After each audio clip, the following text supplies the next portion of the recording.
నిజమైన దీవెన ఎక్కడి నుంచి రావాలి చెప్పండి?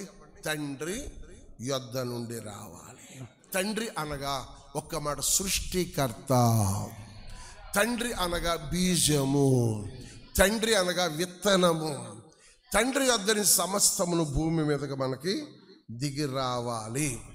తండ్రి దగ్గర దీవెన నీకు కావాలి.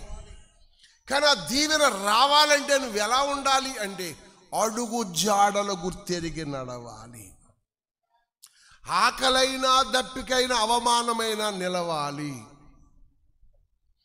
ఆశీర్వదించబడిన ఎంత ఉన్నత స్థితికి వెళ్ళినా నువ్వు పరుగును వచ్చి నీ ఉండవలసిన స్థలములో నువ్వు నిలవాలి. ఎప్పుడైతే నీవు ఆ స్థితిలో ఉన్నావో నా ప్రభు నిన్ను అందరికంటే పైవాడిగా చేయగల సమర్థుడు. తండ్రి తన పిల్లలను గొప్పవారిని చేయాలని ఆశపడుతున్నాడు.